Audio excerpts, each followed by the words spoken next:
मंगरा नवादा।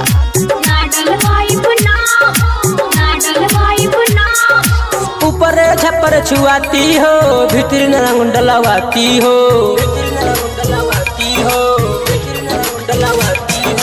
ऊपर छप्पर छुआती हो भीतर रंग डलवाती हो।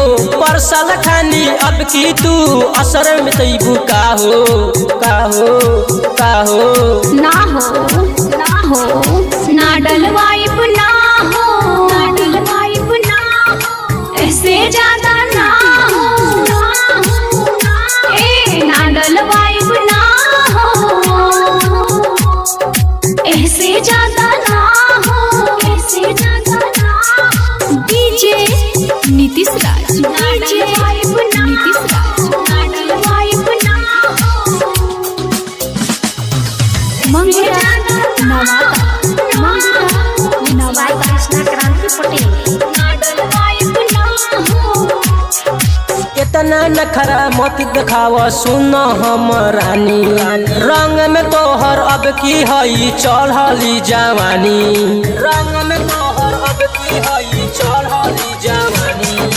इतना नखरा मत दिखाव सुन हम रानी, रंग में तोहर हई अब की चढ़ली जवानी। काहे इतना करेल जिद्दी होई न तोहर बेबी, काहे खकुआइल बड़ा कटे लगेला किरी।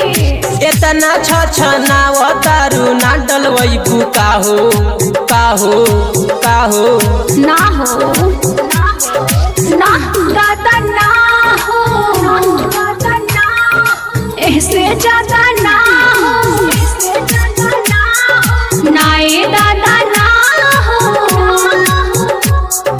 ऐसे ज्यादा ना हो, ऐसे ज्यादा ना हो। डीजे नीतीश राज, डीजे नीतीश राज,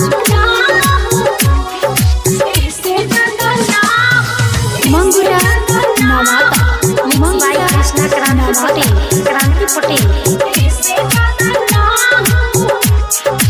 आज न छोड़न बिना रंगले घरे नहीं जाई। अमित बिहारी देखो बन गइल बाटे कसाई, अमित बिहारी देखो बन गइल बाटे कसाई। आज न छोड़न बिना रंगले घरे नहीं जाई। अमित बिहारी देखो बन गइल बाटे कसाई। राइटर सुदामा से जाके बतिया हम बताइब, प्रिया के तंग करेला तू कैसे के रह पाइब। कब से पीछे पड़ल बानी ना डलवैबू का हो का हो का हो ना हो ना दादा ना हो, दादा ना हो, ऐसे ज्यादा